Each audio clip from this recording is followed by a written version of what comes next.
Hello, welcome to the SolitaryGM YouTube channel. I'm happy to have you here.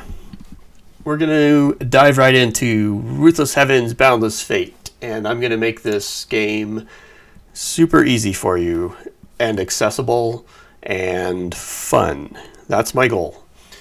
We also will introduce our first metal song that I think relates to this game. That'll come in at the end of the video. I have a quick little Catholic thought that connect to the game as well. So hopefully you'll find that interesting. And if not, it will be a short segment. So just stick with it. But the music comes afterwards. You might like that better. But either way, something for everyone. Now let's jump right in. We got Ruthless Heavens Boundless Fate. This is a game put out by Black Oath Entertainment with the prolific game writer Alex T as the author. This is a fantastic game, and I hope by the time I finish a few of these videos you will agree. We're going to dive right in and create a character. We're going to do it the quick way, and we're not going to use the PDF. I sometimes like to make my own by hand character sheets, so we're going to do that. And I'll show you how I set up the one for this game while we go along. So let's go ahead and get started.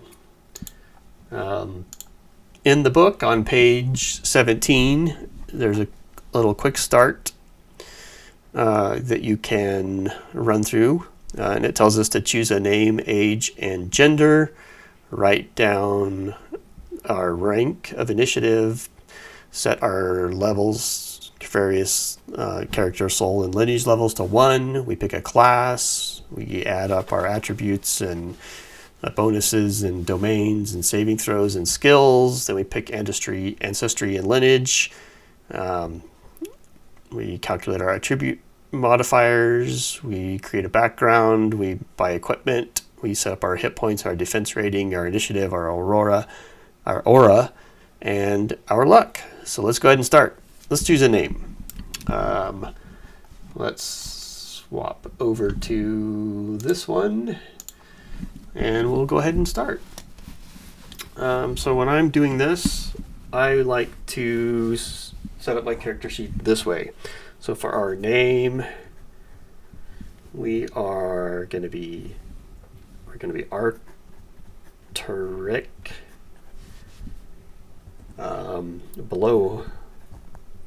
Below guard. I have terrible handwriting. I apologize. We pick an age. So our age is going to be 25, and our gender. We're going to be nice and boring. We're going to be a male. Then we write down our starting rank. So I'm going to put rank right over here. Initiate. Set our character level. So I put those right here. Character level 1, and then we have a soul level,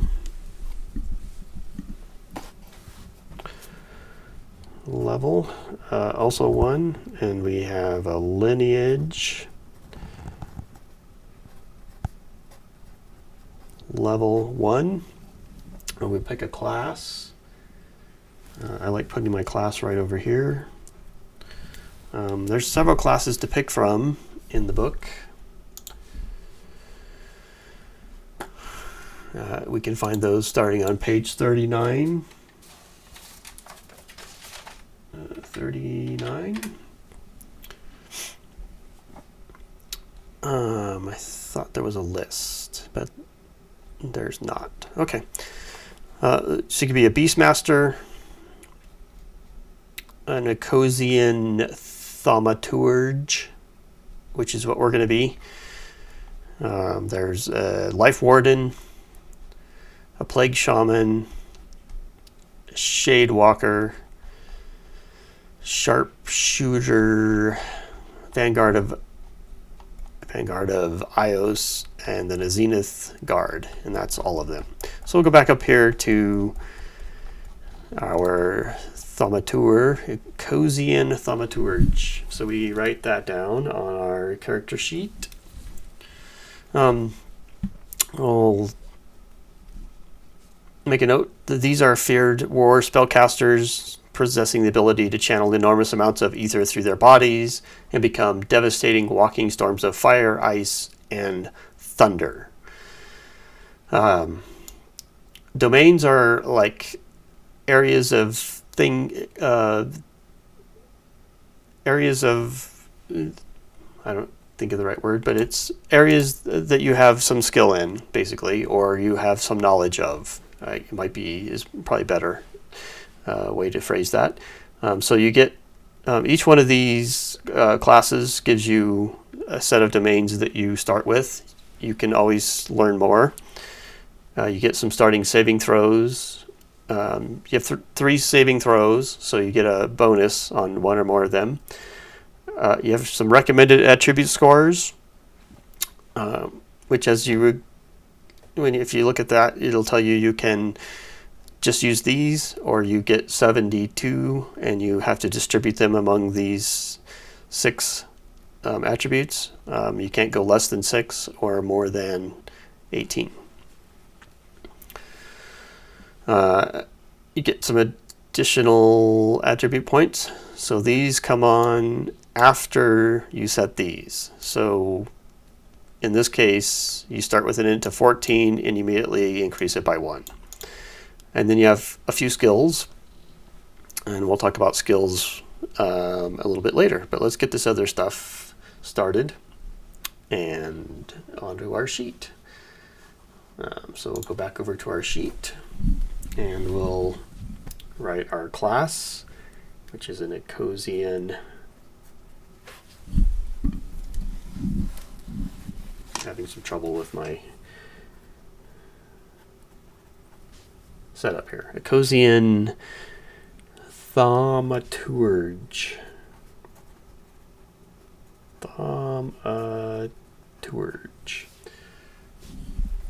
And then we will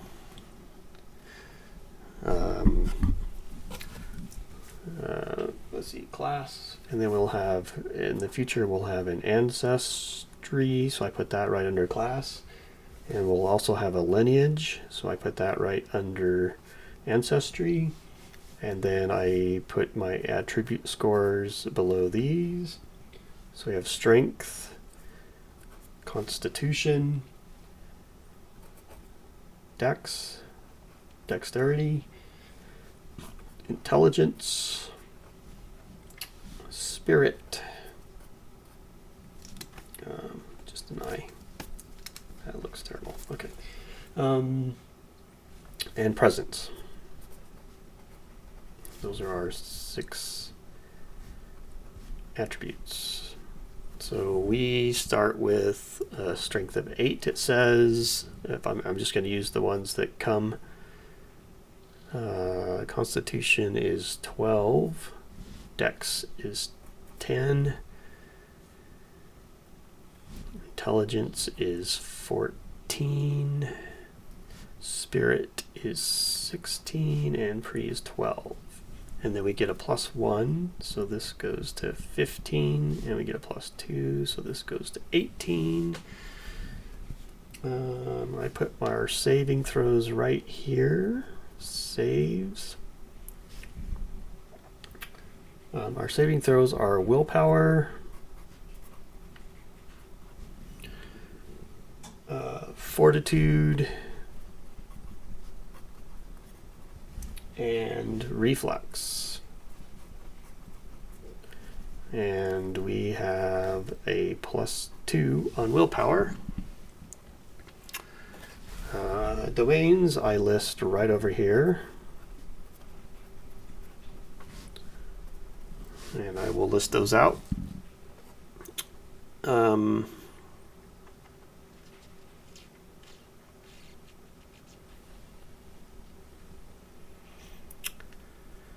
And then skills, I put right down here, and we'll cover those in a bit.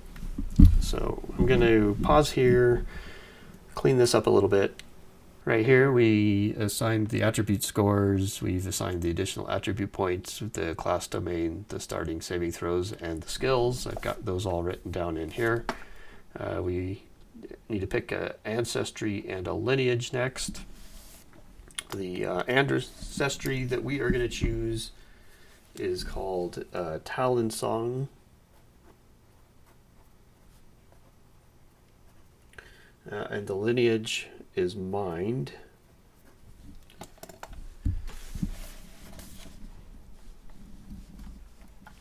So if we go look at Talasung, it's right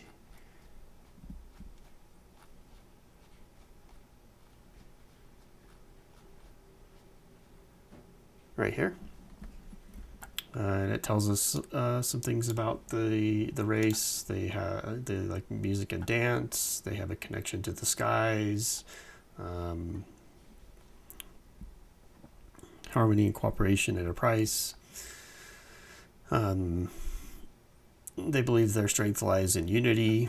They value diplomacy and negotiation, seeking peaceful solutions rather than conflict whenever possible. However, with the Ruthless Heavens imposing its will on the planet now, they are starting to accept their new place in the Nolurian sector and have begun embracing a path of conflict as a way forward. So they're in a state of change at this moment. That's the Talon Sun. And then we have Mind as our lineage, which is on page 30. We'll just go to page 30. And it says if you, actually it says that in the ancestry. I just want to point this out right quick. Ancestries.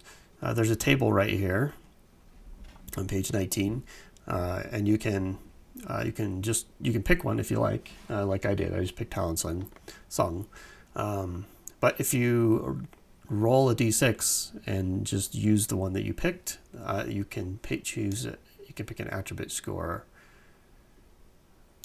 of your own and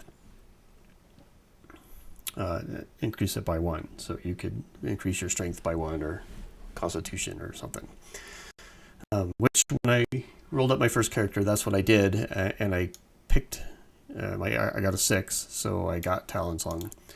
I'm kind of making this character very much similar as my first one because I liked it, and it'll be easier for me to play. So we just picked the same one. So I did not add one to any of my attribute scores. And then on to the lineage.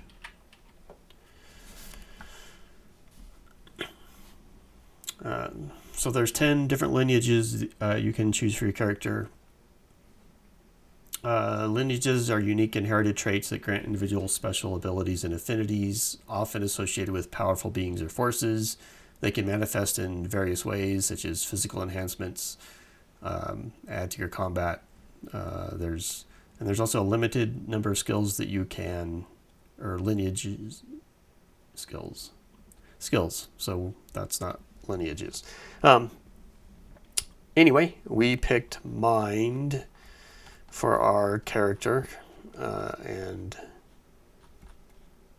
I went right past it. There it is. So with the Mind lineage, we're able to control the minds of others. It grants us the ability to read minds, control thoughts, and even alter memories.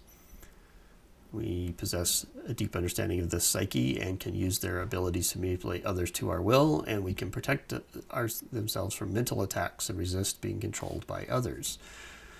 So when you pick your lineage, there's some things you might get. So at the initiate level, which is where we're at, it says we can add 1 to our intelligence and 2 to our SPI, spirit. So I'll make a note of that. So our intelligence goes up by 1 to 16, and our spirit goes up to 20. Whoa.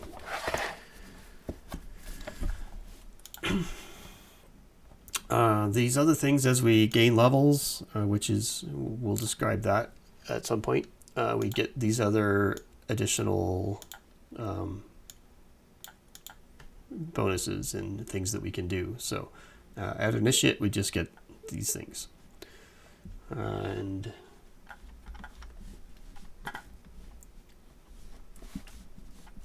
let's see. So I'm going to, I think, zoom in a little bit to my paper here so you can see how I've laid it out. So I've got the name and the age and the gender, the class, the ancestry, the lineage in the top up there. I have the rank of Initiate, which is my character level of 1, the soul level and the lineage level all at 1. There is a rank for each one of those. I didn't actually write that in there, but you're considered an Initiate at your character level, your soul level, and your lineage level. I got the saves right underneath those in a little box. We haven't filled these out yet, but I put HP, defense rating, initiative, aura, and luck over here. I list my domains below that. We also will be adding on some Heavenly Wrath, Essences, Radions, and Araco in a bit. I put my attributes here, right underneath our name and etc. So you can see I have the starting ones, which were 8, 10, 12, 14, 16, and 12. Then my class gave me a +1 to the intelligence and +2 to the spirit. And then my lineage of mind gave us another +1 to intelligence and another +2 to spirit. And then I list my skills down below that. And then we have room over to the side of those to write some descriptions and some things to help us use them when we get to that point. So that's how I lay out my character sheet up to this point. So we will slip back over to the book here right quick and go back up to where we were, which is page 17. So we finished everything on this one. With the lineage, we wrote down the benefits we get from our lineage at the Initiate rank, which was just a boost to our intelligence and spirit. So now we're on the next step. Calculate our attribute modifiers using the table on page 13. And that is these modifiers right here. So I will add those in right quick. So a strength of 8 gives us a -1 modifier. A constitution of 10 is 0. Dexterity of 12 is +1. An intelligence of 16 is +3. And a spirit of 20 is +5. And a presence of 12 is +1.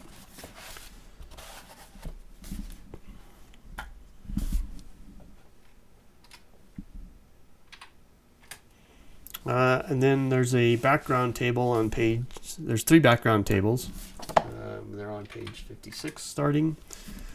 You get, before the Ruthless Heavens impacted your planet,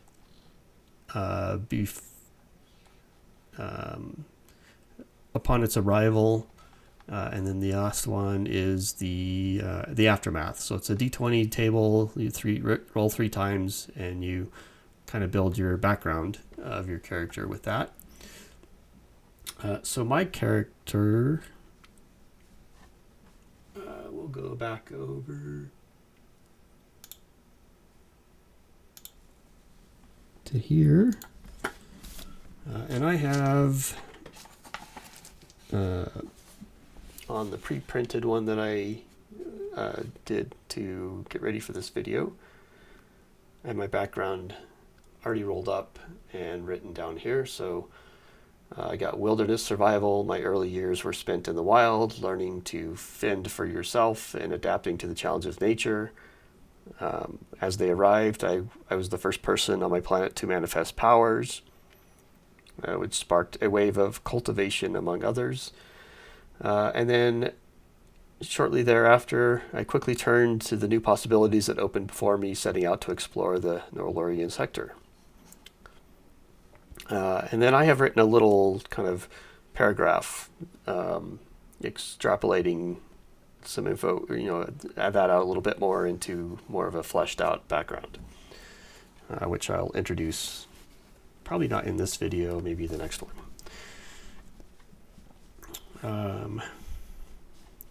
Let's see, back over to the book and back up to page 17. That's our background. Then we can spend 20,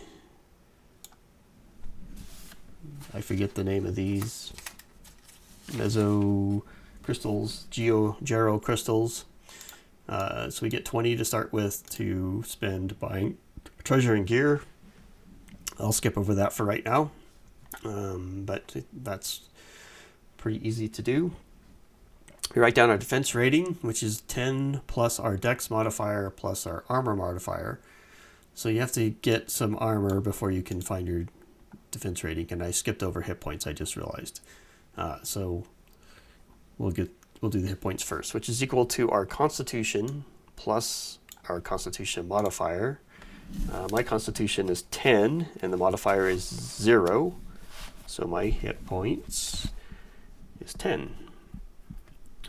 My defense rating, so I have armament simple, so I can't get really anything super good. One of the simple armors that I can buy is leather armor, which gives my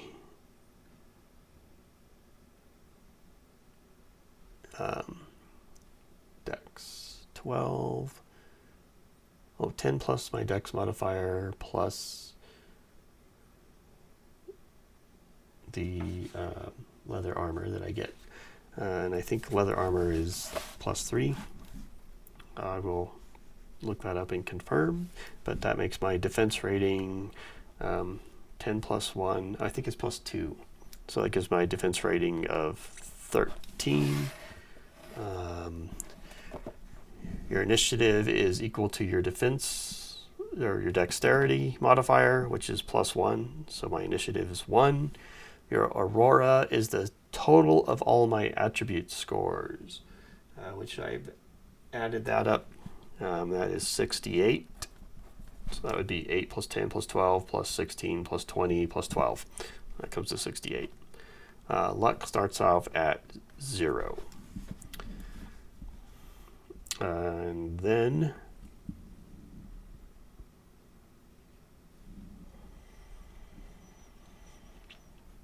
that's pretty much it. We have a couple of other items to fill in. Back to our sheet here. They're the ones right in the middle here. Heavenly Wrath, Essence, Radiance, and Morocco. So your Wrath starts at 0. Because we haven't done anything yet with our character, our Essence is 0. Our Radiance is 0, and our Morocco is 0. So these three things are how you level up. So as you add points to your Essence, you can level up your character level. As you add things to your Radiance, you can upgrade your skill level. And as you upgrade your Morocco, you can upgrade your lineage level. And then the book does say that, so there's 10 levels per rank. So you can go up to level 10 of your character level. And then you can move up to Initiate, but you can't do that until your soul level and your lineage level have already been upgraded to the next rank. and there's 10 levels for each of those as well. So you have to get your lineage level using a Rocco up to level 11 to get to the next rank. Your Radians, which upgrades your soul level, get enough of those to get your rank up to the next level as well, and then your character level can go up. So you could get, and you primarily get your essence from combat and fighting, killing monsters and that sort of thing. Soul level and Rocco, you gain those a little bit differently. So you kind of have to have a well-balanced character, and you can't just go be a murder hobo and kill things. You do have to work on, your more of a rounded out character to be able to upgrade it, which is one of the things I like about this game. And that's really all there is to it. Once you've added up, once you've gathered your stuff. Oh, I think we'll detail out our skills right quick. So skills are on page, I'll just look in the book right quick. Skills are on page 60. So we'll go to page 60 and we'll switch over to this, and our skills are cause slumber will be the first one that will come up. So one thing about skills I want to mention, they have 3 ways that you can use them: ever-flowing, pulsating, or celestial. Celestial you can use it once a day. Pulsating you can use once per combat encounter. Ever-flowing you use at will and without restriction. Those come from your character's core, and they flow endlessly.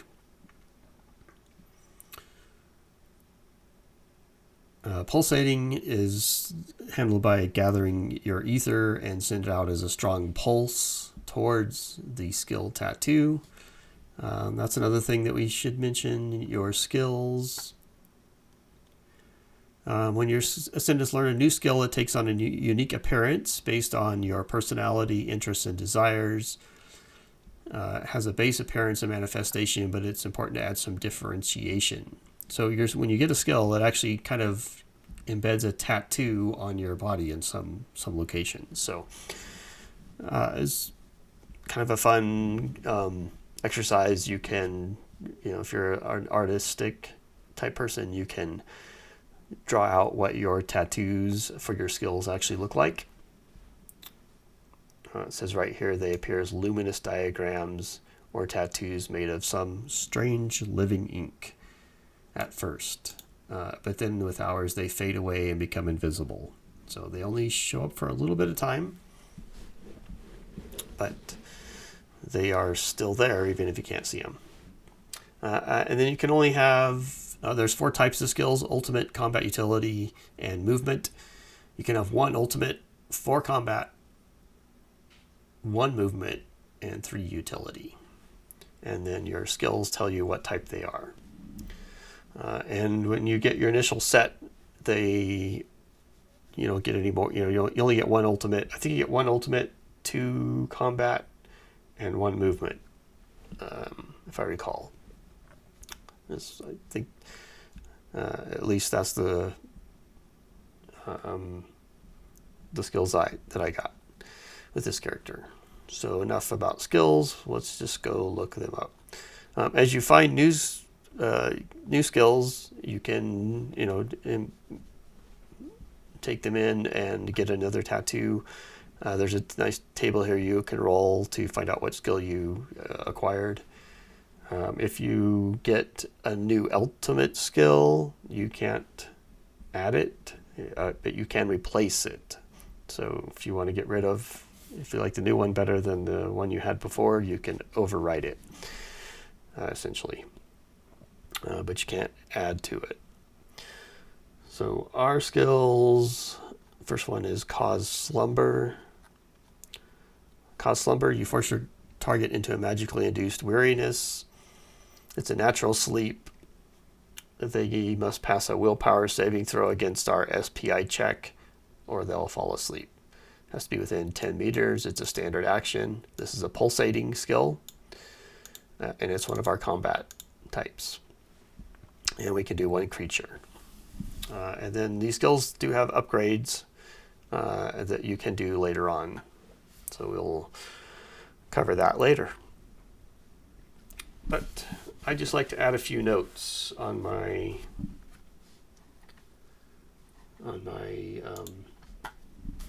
character sheet about skills. So let's do that. Cause Slumber is this one right down here. Cause Slumber. So I will put that it's one standard action, range 10 meters,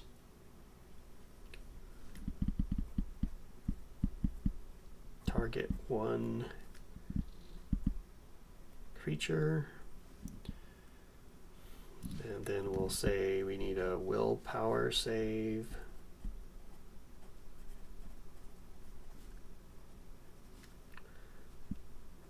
Versus SPI check.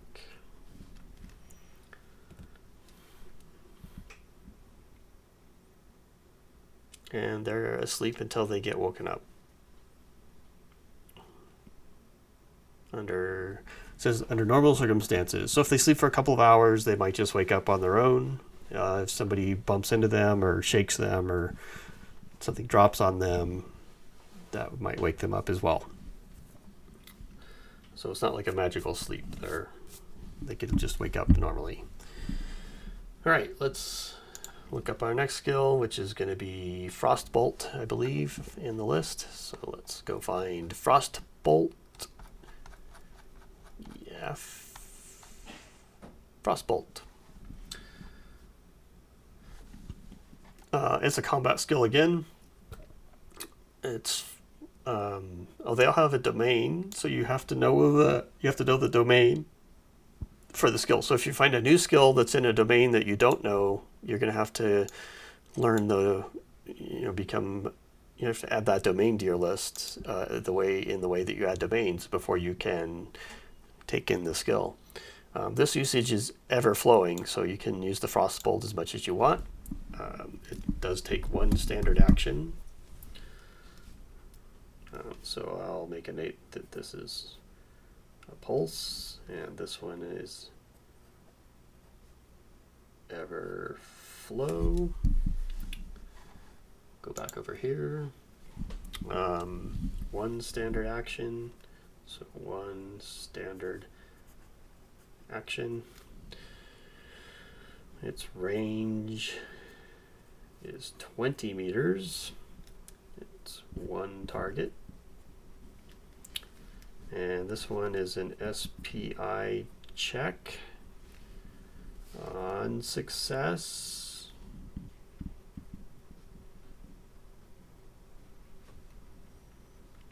it's a, let's see, let me redo that so it's a little shorter. Success is a D6 plus SPI bonifier, and we make a note it is cold damage. So there's different damage types in Ruthless Heavens, and also the target has the condition freezing if it's successful, and then this has a couple of upgrades as well. All right, let's move on to the next skill.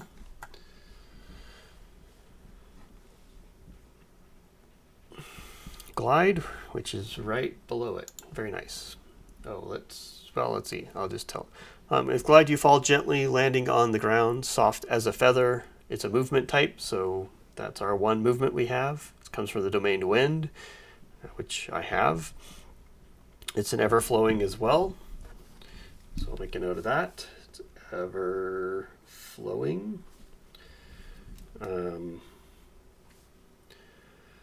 Duration is until we touch ground.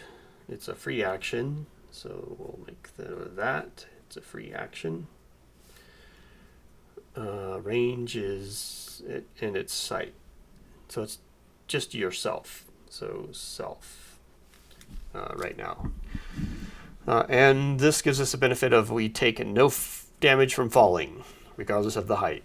So if you fall off of something, you can use your ever-flowing with a free action, glide skill, and you can land safely. So I think we have one more skill to cover. I'm not going to write everything down for this one right now, but we will look at it right quick. It is Thunderstorm. Thunderstorm is my ultimate. I know that much. Let's write down here. Here it is, Thunderstorm. So Thunderstorm, you summon a fury of lightning upon your enemies, causing absolute devastation and confusion among them. It is my ultimate, as I said. It's in the lightning domain. Its usage is celestial, so that means once per day. So I'll make a note of that. It takes 2 standard actions. Has a 20-meter range, and all creatures in a 20-meter circle. That must mean diameter. So the center of the circle, I would say, is 20 meters out, and then it covers the area 10 meters or up to 20 meters. So you can make it, you can include yourself in the circle if you really want to, I guess. And then this one, you perform an SPI check and consult the following table. And there's some ranges and things that happen. So when you roll an SPI check, you would roll a d20, and then you add your modifier for that attribute to your roll. So if I did an SPI check and I rolled a 15 and I have a +5, then I would have a 20.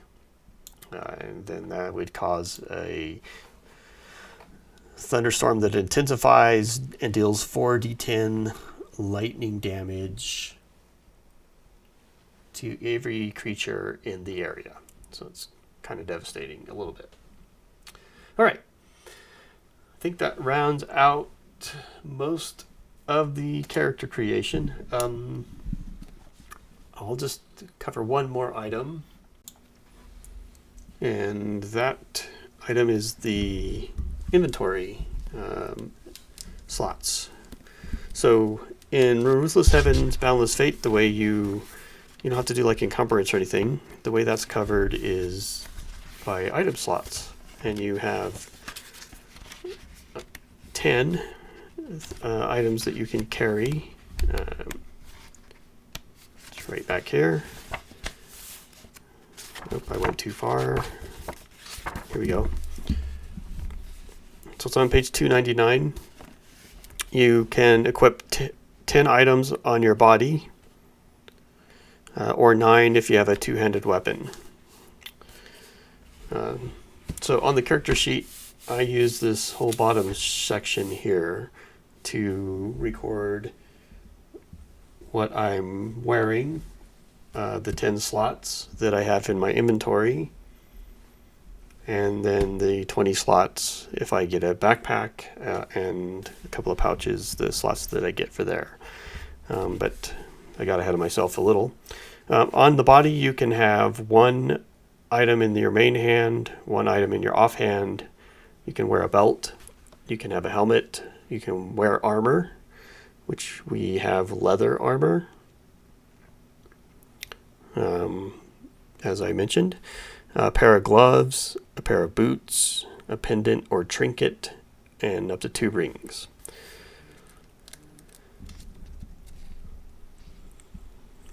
And then you have 10 slots for other items. So you can have non-encumbering items, which is anything you can fit in the palm of your hand, like empty bags, items with no weight, such as paper, trinkets, and then like your clothing and stuff that you're wearing obviously doesn't count as encumbering. Normal items are one slot. Heavy items are 2 slots. You can have light items, which go 10 items per slot. So like torches, rations, potions, ingredients, those kind of things. Crystals and gems take up 1 slot for every 100 pieces rounded up. And then you can get some containers. Backpack gives you 20 more item slots. You can only equip 1 backpack at a time. Your pouch, you can have 3 pouches. They each can add 5 item slots, so that's an extra 15. Or you can swap out 1 pouch to carry a quiver with for arrows or bolts.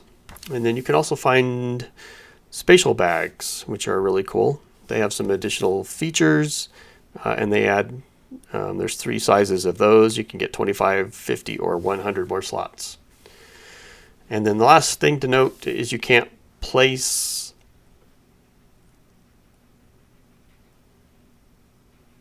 items into a backpack or pouch and then put the backpack or pouch into a different container. So you can't put a backpack inside a backpack, and you can't put a pouch inside a backpack. And then you could have 4 pouches if you did that, but you can't do that. The only thing I will mention with this is the money. So we start off with 20 of these Gero crystals, and we buy our items to start off with from that. There's also arrow crystals and marrow crystals. I usually list my crystals right over here in the margin. So they'll be what I'm wearing, my inventory, and a backpack if I have one. Pouches all slip in there. I kind of write those things in kind of small. And then the money over here. And then I have all of my character on one page, which you can print out a PDF, which I have right here. And it comes, most of the stuff we put at the top of our page is on this one. They do add a spot for notes and blessings. If I get a blessing, I just slip it in, wherever there's room, somewhere down in here or up by the domains. Or I might write it across the top of the page. We'll see. And then the next page is all of the gear that you can have. If you get a belt, you can have 4 quick slots that you can access with a free action. You list your non-encumbering items. You can get Valor marks. They have their crystals and conversion things down here. There's also teleport tokens you can get. So you can make sure to go to that. They have a separate page for your skills. And you only need 1 page. You can only have this many skills, 8 skills, I believe it is. So that's 4 combat skills, 1 ultimate, 1 movement, and 3 utility.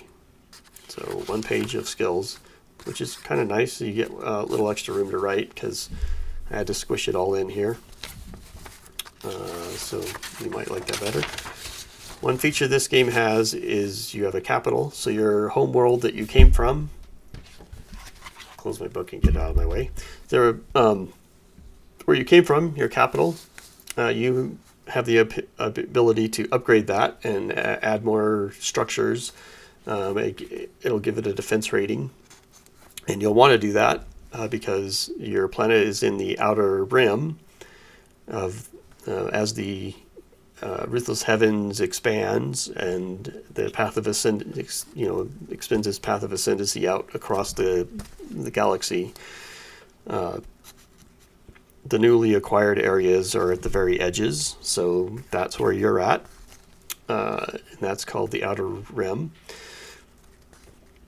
The factions and smugglers and mercenaries and those kind of folks like to go out to the Outer Rim and take stuff from these planets because they're newly acquired and they have the most things available most of the time. And the way that works in the game as a mechanic is when you finish a trial or you finish one little adventure, or when you complete something at the end of your session, perhaps you could do. You can roll on a table and it will tell you what happened in your capital, perhaps, and then you can take that time to do an upgrade. And there's rules around all that, which we'll cover when we do that. But it's a neat little extra item in this game. Makes it more fun. And then if you get a spatial bag, they give you a whole nother page for that. And you might need another piece of paper, maybe the back side of your page if you're trying to keep it on one page for your spatial bag. And capital upgrades would need a page too. So like the back side of your page could be all of that. You could put it back there. I think it would work. Anyway, that's that. I'm going to move on to the next section of the book, of the video. I just want to take a few moments to make some comments about my connection to Catholicism with this book. And we have the Catechism of the Catholic Church here, 26. I had a bookmark and I lost my bookmark, so now I got to find the page. We're almost there. And we'll jump right into our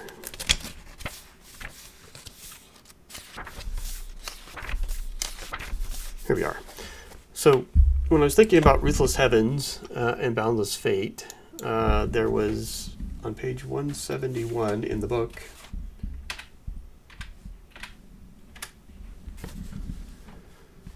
let me get the book up so you can see this as well. Here we go. Down here, right here, it reads, this section here: regardless of belief, the path of ascendancy remains a journey where the celestial forces of the ruthless heavens propel mortals towards self-discovery and empowerment. And I'll stop right there. So when I read that, I was like, that sounds kind of like the path to sainthood that the Catholic Church believes. So this passage right here out of the Catechism, number 2683, is a pretty good summary of that, I thought. It reads, "The witnesses who have preceded us into the kingdom, especially those whom the Church recognizes as saints, share in the living tradition of prayer by the example of their lives, the transmission of their writings, and their prayer today. They contemplate God, praise Him, and constantly care for those whom they have left on earth. When they entered into the joy of their masters, I lost my place. When they entered into the joy of their master, they were put in charge of many things." And that last section has a cross-reference to Matthew 25:21. So Matthew 25:21 reads, "His master said to him, 'Well done, good and faithful servant. Since you have been faithful in small matters, I will give you much greater responsibilities. Come and share your master's joy.'" So how I felt that was kind of a similar thing. When you're on the path of the ascendancy in Ruthless Heavens, you're propelling yourself to self-discovery. You're enhancing your connection to your ancestry. You're enhancing your connection to your lineage. You're getting stronger. and you're becoming more of what the Ruthless Heavens intends on your path to ascendancy, and your skills and powers and everything go up. So the Sainthood is, similarly, kind of abstractly even, on that same kind of path, through their following the tenets and the traditions of the Catholic Church and what the Bible tells good Christians they should be doing. And as they perfect that, they are on the path of a sainthood. And those who excel, and through some other categories, while we're all saints, and the Catholic Church agrees with that, they like to assign a special title to certain individuals who provide a good example to the rest of us on what a good sainthood is. So that's that. We'll close there. Hope you found something interesting in that. If not, maybe this next section will. We're going to talk about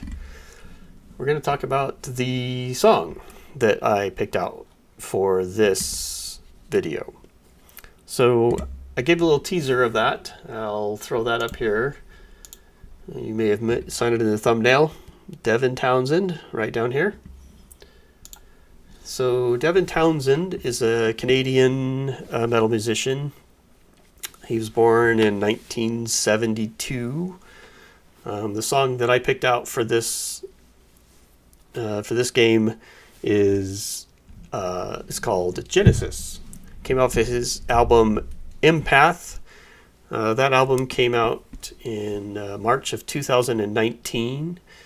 They released Genesis as a single on February 22nd of 2019. The song itself is about 6 minutes long, 6 minutes and 5 seconds.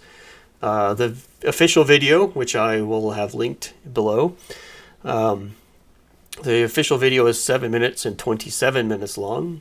It's his 18th studio album, and it was his first solo album since the Dark Matters album in 2014.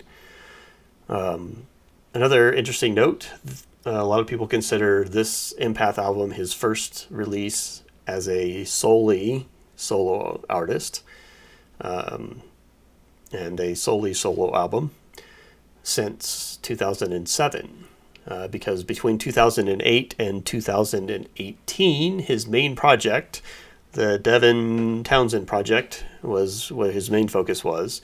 So when this came out in 2019, it was the first time he was back as a solo artist, or put out a purely solo album, since 12 years earlier. Also, this album was one of the 50 best metal albums of 2019, according to Livewire. And I believe it was pretty good. It might even be on some other people's best metal albums of the 2000s, or something of that nature, if you're a Devin Townsend fan, for sure. So there you go, Devin Townsend. I did want to add, I picked that song because it evokes feelings of transcendence and cosmic scale. When you listen to it, I think you'll see what I mean. So I think with that, we'll end it about here. I hope you enjoyed the video. I hope you found something entertaining or informative. This Ruthless Heavens Boundless Fate game is a lot of fun. I'm going to try to make it easy for you to get into, and show you how I play it. So it's not so complicated as it might appear when you read the book. Because there's a lot of stuff in the book. You could dive off into all kinds of things. So we're going to do some of that, but we're going to take it a little slow, and I'll give you some pointers as well. But those will be in later videos. And before I ramble on too much more, I will close this one out. So I appreciate all of you who subscribed to the first video. We had a much bigger response to that than I anticipated, so thank you everyone. I hope this video is as entertaining. And if you are not a subscriber and you feel like subscribing, then go right ahead. Please do. Leave some comments. I like to read those. I'll respond to them, and maybe we can have a little chat. With that, I'm gonna go. Thanks for watching. See ya.